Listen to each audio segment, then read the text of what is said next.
Our Highline Voices, 106.5 KQWZ LPFM. Connecting Highline and our region. History, cultural heritage, art, performances, contemporary pop culture. We collect, preserve, and tell the stories of the Highline region and its people. We want to embrace our differences and similarities. We want to extend our mission outside the walls of the museum. Our Highline Voices, 106.5 KQWZ LPFM.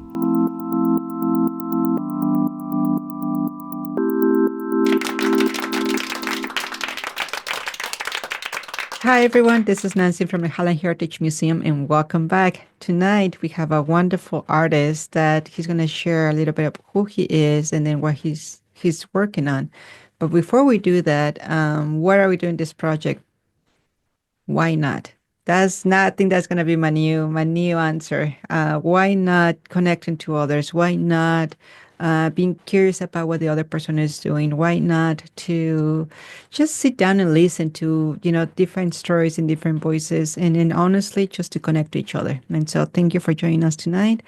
Thank you to you for allowing us to do this interview and for sharing your story. I'm excited. I know you for a couple of years now, and I'm just glad that finally we get the opportunity for people to connect to who you are and then the work that you have done here at the museum. So welcome to this space. Are you ready? Yeah, and thank you, Nancy.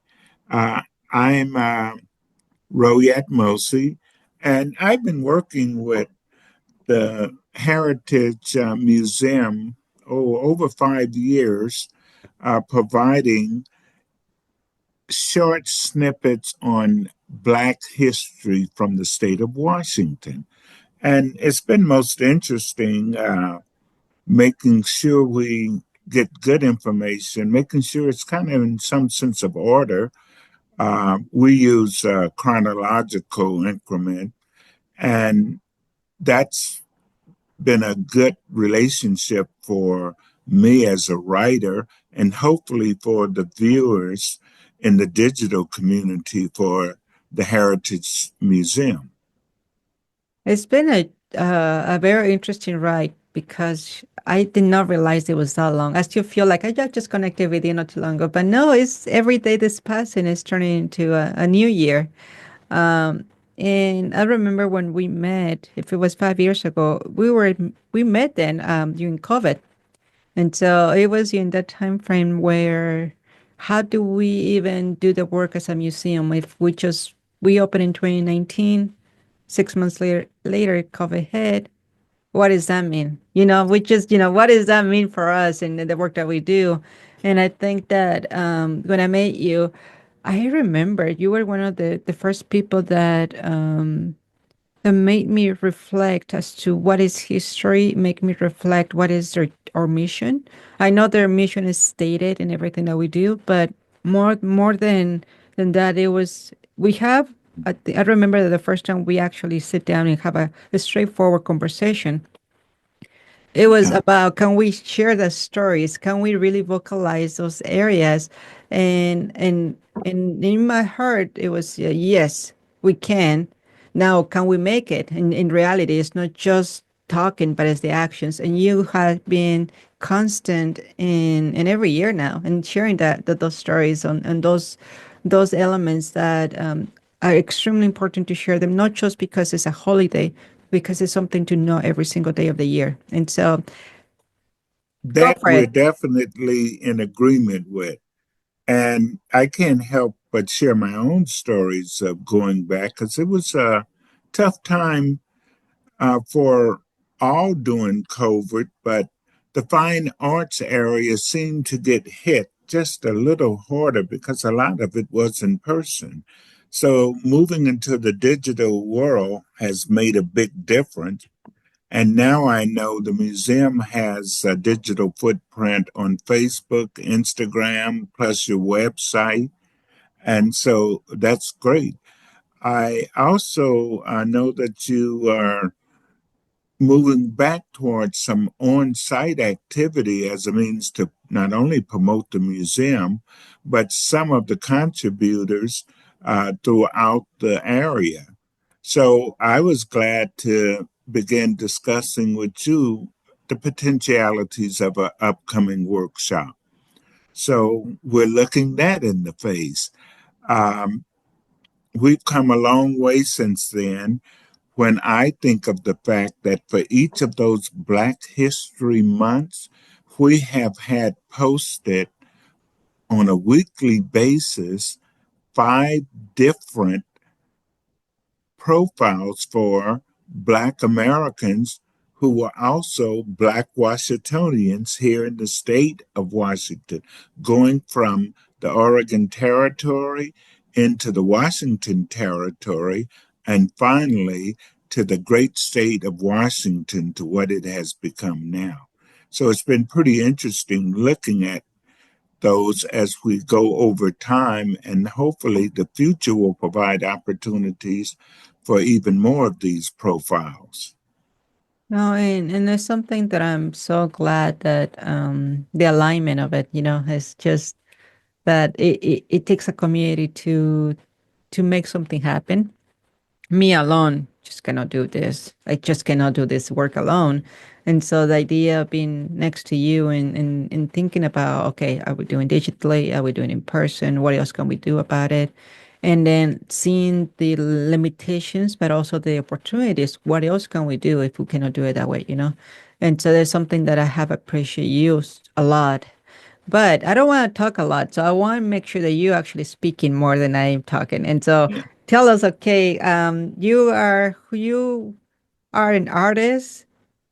Tell us a little Uh, who you are. again, I'm an artist, a writing artist that write under the name of Rolyat Mosi.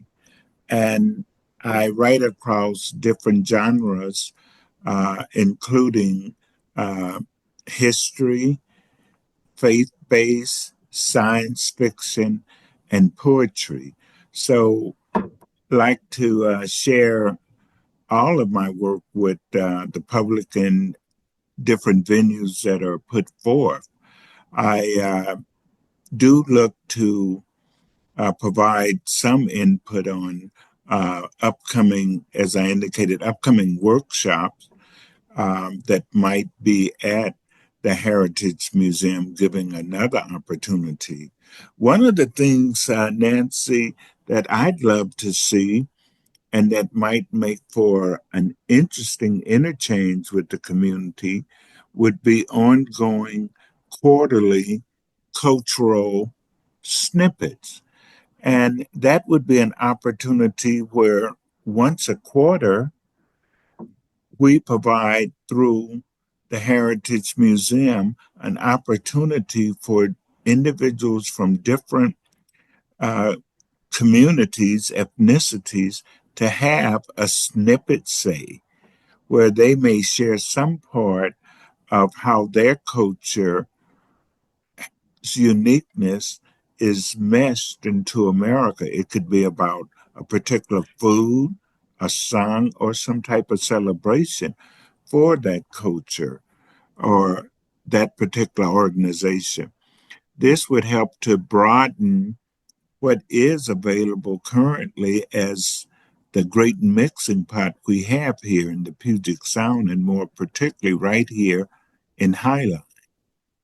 Yeah, the name of the museum is Highline Heritage Museum. So whatever we do, we need to tap into heritage and history and what makes us as us. And no, any ideas, opportunities. Um, it's not just the concept that matters, is the whole process, meaning like, okay, that's the concept, that's the idea, that's the vision. Now let's make it happen. And let's just hopefully with the right elements and people around us being willing to do that. Absolutely. It's something that would be really cool to have. And I don't think it's just a quarterly. I think it's in any given opportunity when it's presented that we should do that. The you know And once again, you giving me flashbacks. Like I say, I was ready for this interview to think about, oh, we just met like two couple years ago, but no, we met in that time, and we met when we were doing the Black Lives Matter exhibit that we did around Burien area, and that was a critical time too. It was really a lot of things were going on right in that time frame period, and and here we are again. It's in a way that is still a lot of issues taking place.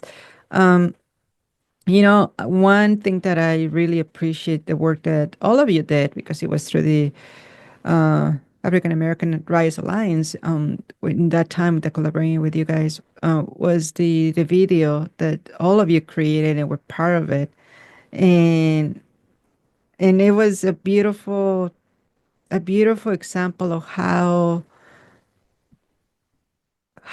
light is more powerful than darkness, how love is stronger than hate, and the way you guys did the work was just beautiful. And I know that you're part of a group, but and I'm referring as a group, and I know that this is interview about you, but I'm just saying that that's one of the first impressions that I got. It was how beautiful way to still be true to yourself and still being able to share who you are without have to go to that defense attacking modes that we all seem to have, all of us reacting or defending ourselves.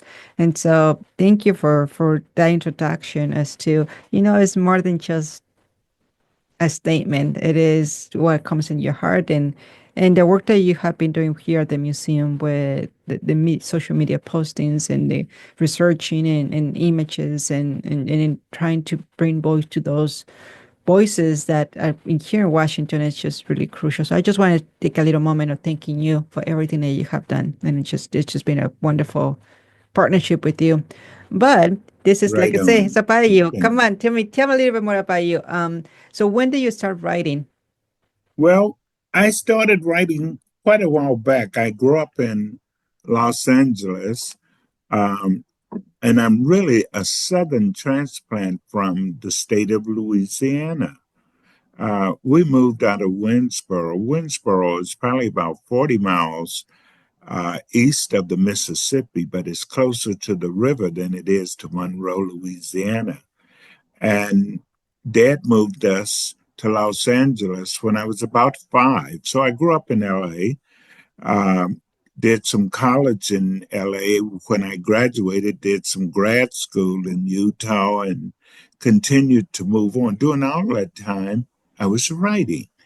And one of the things I hate is a lot of what my career did was take me away from writing. I worked for Boeing for quite a while once I returned from Houston. I had 2 tours. I worked for Boeing, I left Boeing, I came back. But my writing for Boeing was much more technical, much more straightforward with financial figures, and it did not touch the skin of people.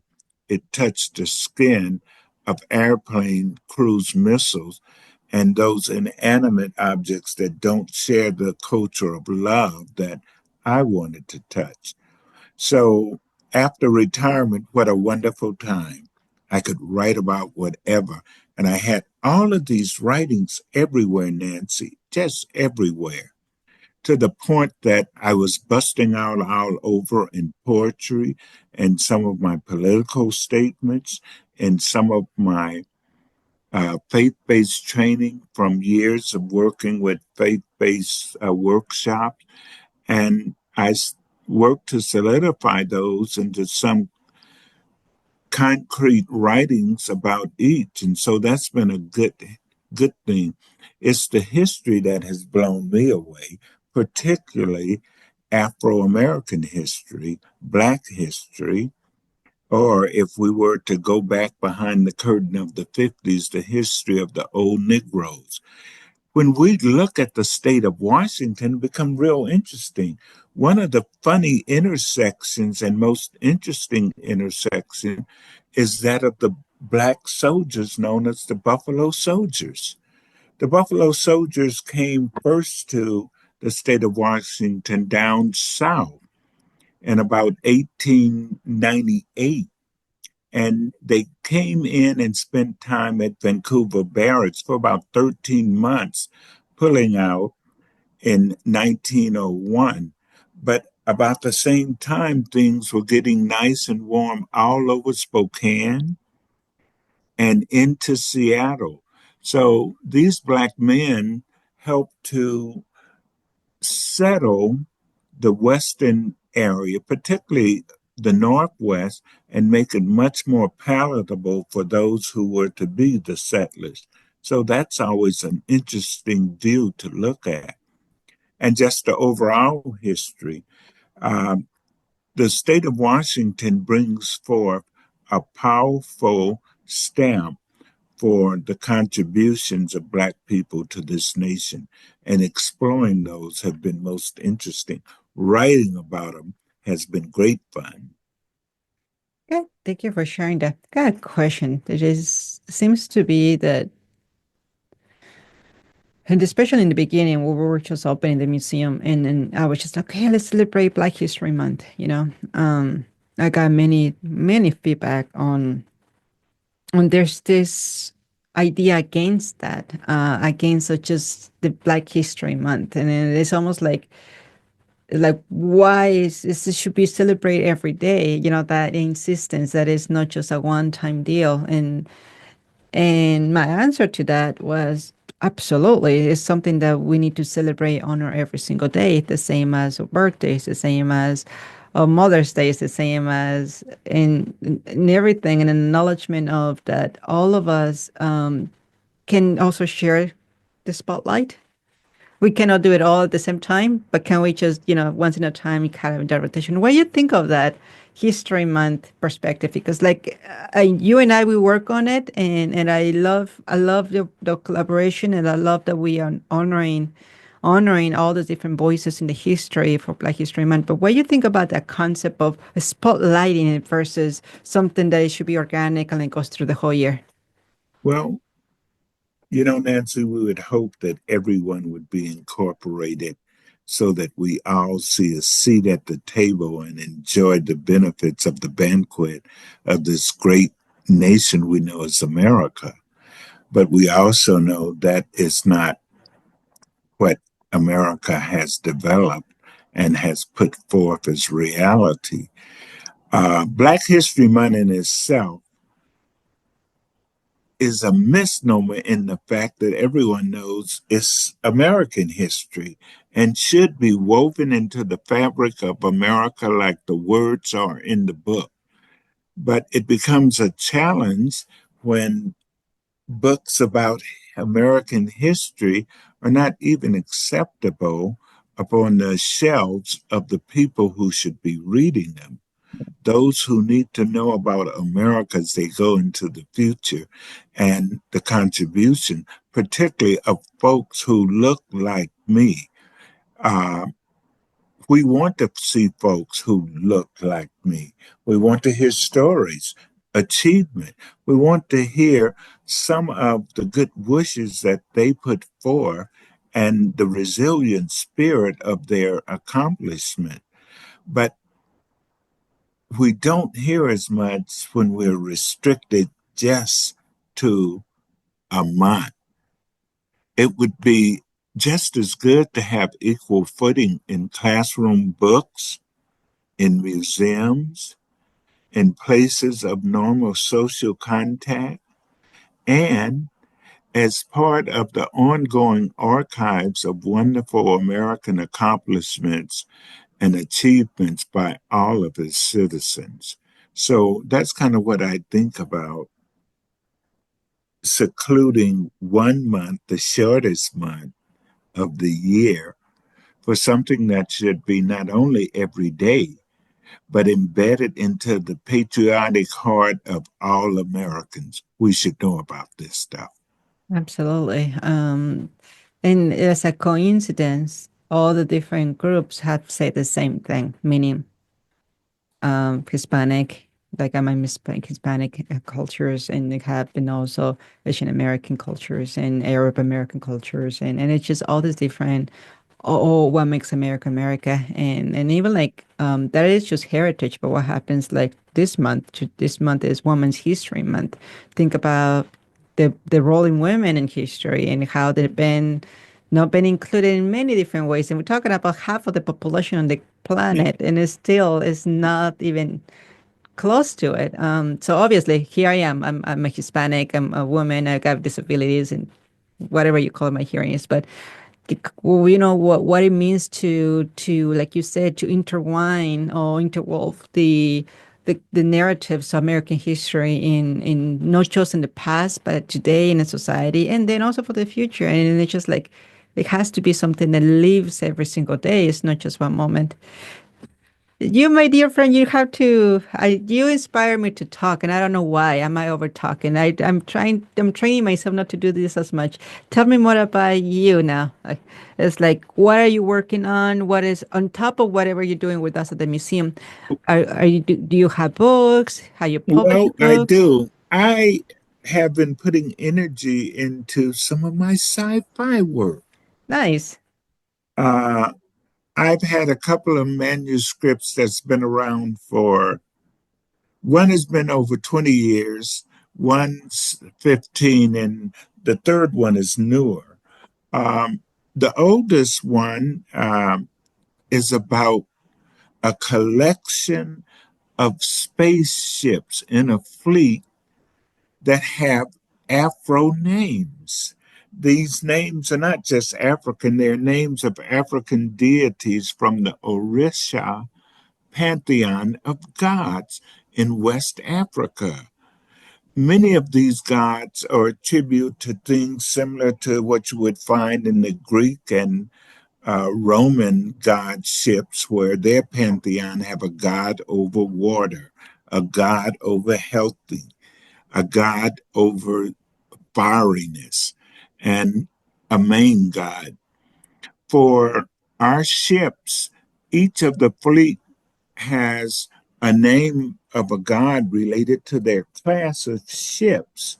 So your medical ship will have a god who would have been over the rivers and healthy spring and bringing healthy babies into the world, while the warships would be under the name of a god who was a little more fiery. So you might say Mars was hanging over in the Mediterranean, and Odemar was on the Gold Coast of Africa. So, into space, these ships perform different duties aligned with the various classes.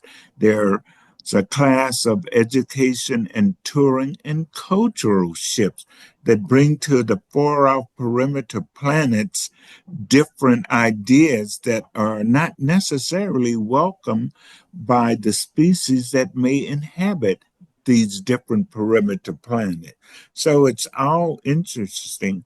And of course, there's a central astral government that want to expand into the hitherlands of the perimeter in the dark, unknown regions of astral space.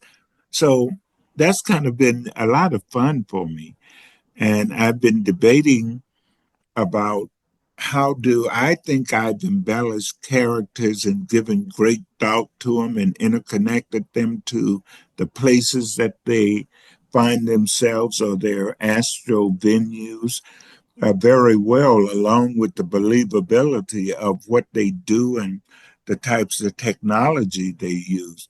But I am really considering having some type of editorial assessment by a sci-fi editor to look at these and see.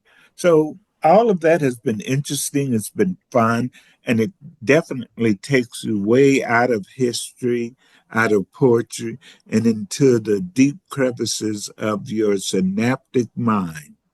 I love how creative you are, and I love that you intertwine in. That's what science fiction is, right? It's just all these different elements of like it's almost like magic, all these different places that you can go to. And then I love the idea of having that connection, like you say, the Greeks or the Romans or any other culture, they have this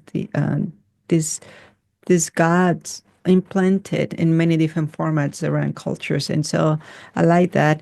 We got around 5 more minutes to go to. So I would love for you to kind of share with us where they can find you, where they can see you. Do you have website or social media? What can they, I mean, if people are getting curious about you, when they can just say, hey, I'm right here. I want to learn Uh, more about you. I am out there on all of those venues as Rolyat Mosi. Okay. So if you do a search on Facebook, you'll find me. If you do Instagram, you'll find me. My website is rolyatmosi.com. And I'm also on X, formerly Twitter, as Rolyat Mosi. But I want to thank you for this time, Nancy, and it's been a good visit. I've enjoyed myself in sharing. Oh, I know that if anyone out there knows me, knows how crazy I am with my time, and it's always struggle for me. But I do appreciate your collaboration and your patience with me on my struggles and finding time to be more attentive. But I do believe that what you share and the writings that you share with us and in allowing us to share that to the public has been so there's just priceless. This history, there's stories, there's voices. We need to acknowledge them and to say, hey, they're right here. And so thank you so much for that gift that you've given all of us and in making sure that we know all the stories that just I know that there's not just us, there's so many people that would love to highlight those stories.